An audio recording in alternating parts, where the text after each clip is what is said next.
Welcome to Take It from the Ironwoman. My name is Susanne Müller, your host and the Ironwoman. This podcast is about empowering yourself and others to make real changes in the world.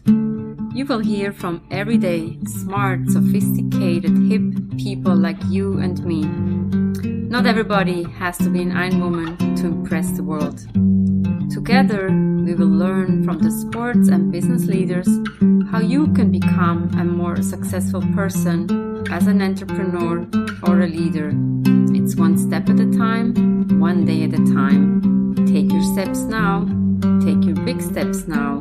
Join me on this journey to success. Take it from the Ironwoman. We only have special guests, and today is actually January 1st, 2024 already. Time is flying, so Happy New Year. We go to England to Ray. When you read his biography, he is known as the Daily Explorer. He's an entrepreneur and an award-winning business leader. I know him as a coach, mentor, facilitator, speaker, writer, and mindfulness teacher. But also I know him as a runner. You're a marathon runner. I'm a marathon runner. But welcome. Happy New Year to you, Ray. Give us a glimpse into your life. Well, I don't think I could top what you've done. You gave me a great introduction. That's one of the best I've ever had. Thank you. I would add to it that if I could put into one sentence what my purpose is for being here this lifetime around, I would say that I always feel like I've been a torchbearer for greater human consciousness. That's what I care about. That's what I've been obsessed with since I was a child. And everything I've learned and done is to try and help me be able to serve people better, to raise consciousness and have people be more conscious about themselves and the world. Definitely think we need it. You said it started out when you were a child. How did that manifest? Well, because I used to ask all the dumb questions at school that no one else used to ask. When I was 11 or 12, I'd go to my teachers and say questions like, why do grown-ups work all their lives really, really hard, then they stop working and die about 3 or 4 years afterwards, and they never do anything that they really dreamed of? Because that was in the 60s when I was growing up. That's what actually happened. Yeah. Most people worked till they were about 65 or 67 or something. And then by 70 or early 70s, they were dying. And that just didn't make sense to me. My teachers used to sort of say, oh, stop being a nuisance. Go back to your desk. They couldn't answer the question. My classmates would just laugh. And I'd say, well, I'm not going to do that. And they'd say, okay, what are you going to do? What do you know 11 or 12 about life? I had this story I was making up. I used to say, I'm just going to work twice as hard in the first half of my life and earn twice as much money as everyone else. In the second half of my life, not have to work at all. I just have enough money to be able to play and learn and go on experiences. And I forgot about that. I was doing this when I was 11 or 12. It was actually when I started writing the book, I was really reflecting on that period of my life. I started to remember, and it started to come back to my conscious memory. Oh my gosh, I remember I used to think like that. And it made me write about it because I asked my readers in the book, how many things did you think as a child that you've let go of or forgotten, that were too outrageous to be thinking? So that was when it first started. And most of my teenage years, which were about partying and boozing and having fun, which I liked to a degree, but underneath I was still searching for the answers to my questions. And every time I asked people, they just laughed and they didn't know. Eventually, I found people who had that kind of enlightening education I was looking for. So I was able to move more in that direction. Where was that, or when was that? Obviously, we all need to live or think we need to live like with partying and dancing and boozing and all that good stuff. When do you think that turning point comes? Before you go into, tell the listeners, what is the name of your book? Oh, my book's called Life Without a Tie. The first significant person I met when I was 19 or 20, I think 19, maybe 20, she was somebody who'd done a lot of work on herself. She was very self-aware. She'd done a lot of introspective work, and she was a member of a community that really existed to help people do that kind of work. It was in about the early 80s in the UK when Margaret Thatcher was the Prime Minister. Britain was a kind of strange cultural place at the time. The government's message was greed is good. It's all about the individual. They were promoting competition amongst and between people and the best rise to the top and this kind of doctrine. I didn't feel comfortable with that kind of climate. I didn't didn't sit right with me. I was looking for a different kind of journey or experience, and I was able to enter into a community of people that were getting a spiritual awakening and a spiritual education. And we decided, rather than keep business and spirituality separate, because we love both, we decided to create a business, a commercial business, in which we could bring our spiritual practices to the way we work together. We created a company where using transformational leadership practices was a total pioneering experiment, and no one else on the planet was doing the sort of things we were doing. But now it's mainstream. Everyone does it in their leadership now. That was my spiritual boot camp for like 10 years. I remember when you and I met in Chiang Mai at the dinner. Yeah. Obviously, we were talking about the marathon running, but then you said to me, I only have one bag and all my belongings fit into that. I was like, oh my God, how can this be? Tell us a little bit more about that, because I'm still thinking like we have so much stuff, and actually the stuff is wearing us down, like too many books, too much of everything. How does your bag look like, and what is important then in that bag? Okay, I'll answer your question. The kind of journey I'd committed to as a young man was what I call the mainstream plan. That was the plan that your parents told you and your teachers told you, which is get an education, get a really good job, get a great career, get married, get kids, get a mortgage, get a house. Those are all the markers that determine you are a successful person. Once you've accumulated all of that, you are successful. This feels very heavy just listening to you. I never questioned that as a way of thinking or journey to head in, but everyone else I knew was doing it. And so I just kind of followed the herd and got on with it. By the time I got to about 35 or 36 years old, I thought I'm ready to start my own company. I did, and became CEO of that business, and it became really successful. And the whole idea of doing that was to accumulate material wealth. You were wealthy, considered wealthy in the community, if you had a really huge house, which I did in London, and everyone knows how expensive houses in London are now. Mm-hmm. A huge house, a Mercedes, a motorbike, memberships to all the best clubs, access to all the best restaurants, great clothes, high fashion, bought in all the big stores in London, et cetera, et cetera, et cetera. I was playing the part of a successful businessman and sort of doing that completely and accumulating loads of things, a house full of stuff like this, couches, cupboards, everything you could imagine, loads of clothes, most of which I didn't wear most of the time.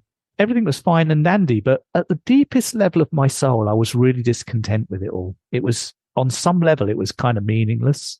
Mm-hmm. And now I wrote about this period extensively in the first chapter of the book, and how the journey to awakening started for me, because I knew I was kind of stuck in a rut in that life. It was like a gilded cage. It was brilliant. I was earning loads of money and I had everything I wanted materially, but my soul was crying out for a more authentic life, and one that felt like what I would call true to myself, my true path. I was not on my true path.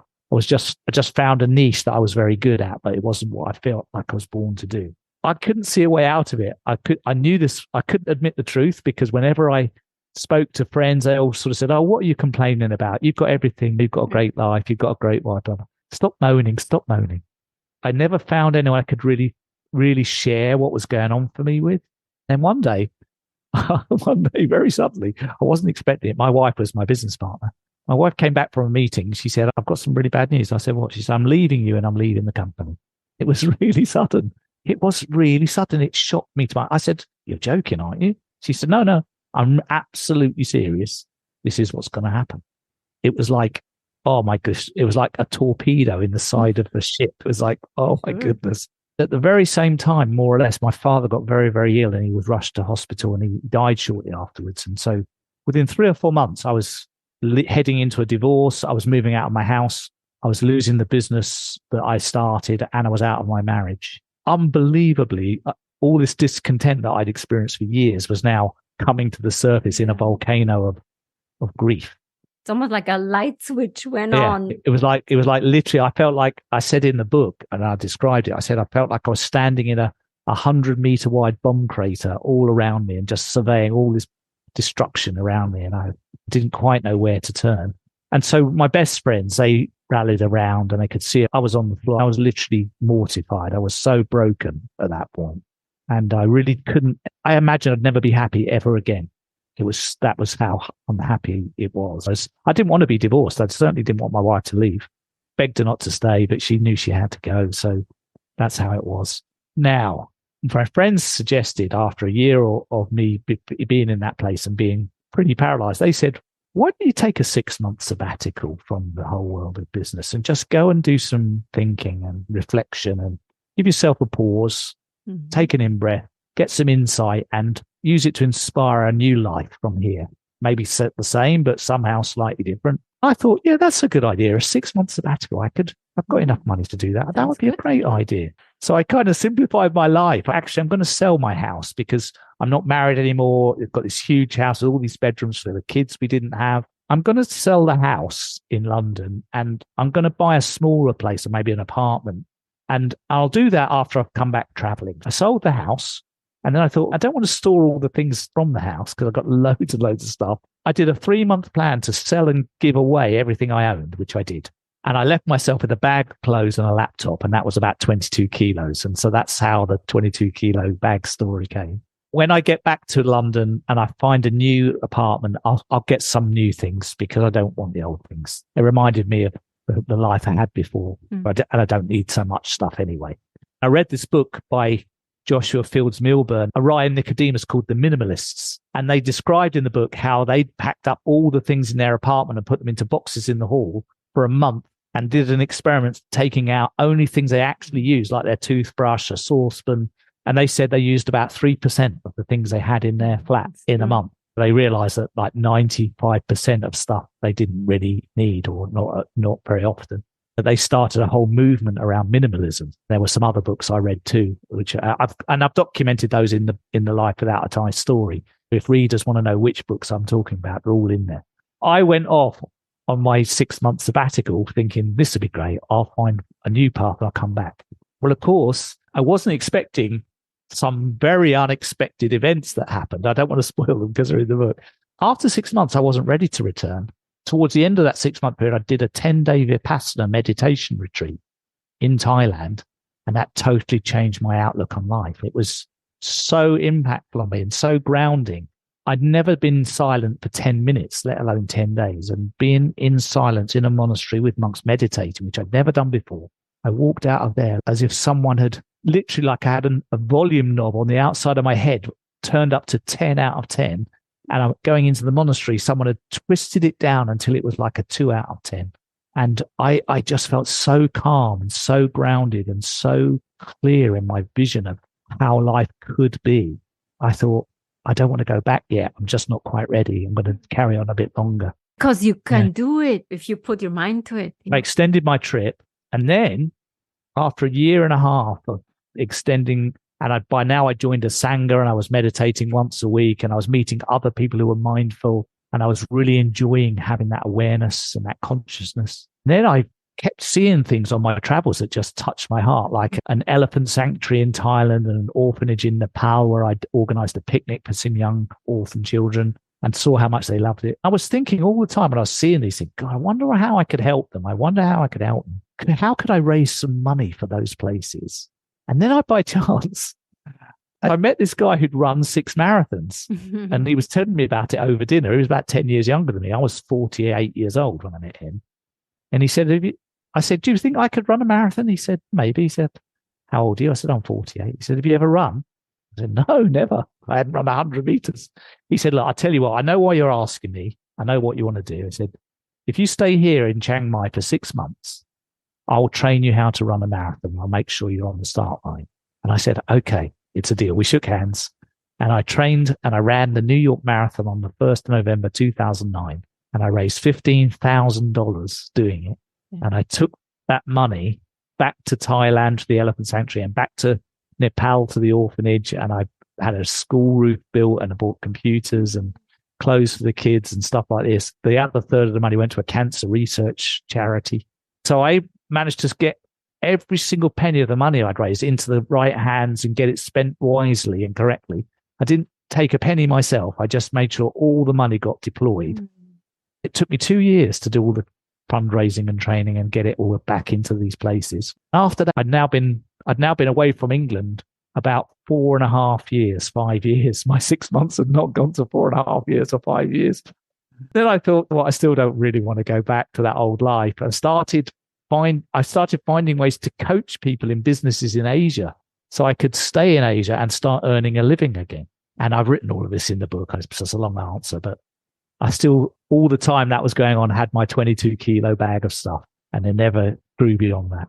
I think that's a wonderful story. And especially since today is January 1st, 2024. What is the outlook for 2024? It seems like something magical is happening. Well, that is hard to say. There's a lot of turmoil in the world, so much turmoil. I get a bit lost sometimes. I don't even know how it's like. Things could go one way or another, it seems to me. And maybe they are. Maybe there's two different worlds forming, and they're somehow blended together. I don't know. But there seems to be like lots of causes for celebration in great things that are happening, and the awakening of consciousness that's happening, and cleaning up of the planet and things like this. At the same time, there's great destruction and great conflict going on. I leave that to the philosophers. I truly don't know. I feel like I can't really say really how it's going to look in a couple of years from now, or even in 10 years from now. But I would just hope and wish that we are doing all the right things to make the world a better place. Certainly, I'm committed to that in the work I do. Let's stick to that. We wish you a wonderful 2024. We're happy to read your book and also learn from your stories. But Happy New Year and all the best for a good year for all of us to come. Thank you. Thank you very much, Suzanne. Thank you. What are you taking away from this conversation? A life without a tie. Do we all need ties? Maybe not in 2024. Happy New Year again. And thank you for following us. We have almost 400 episodes. There will be somebody special for the 400th episode. Take It From the Ironwoman is also the book, Global Business Coaching with Sports Parallels. And we have episodes every Monday coming out with interesting people traveling with 22 kilos in their bag. What can be in their bag? See you next week, and thank you so much. Bye-bye.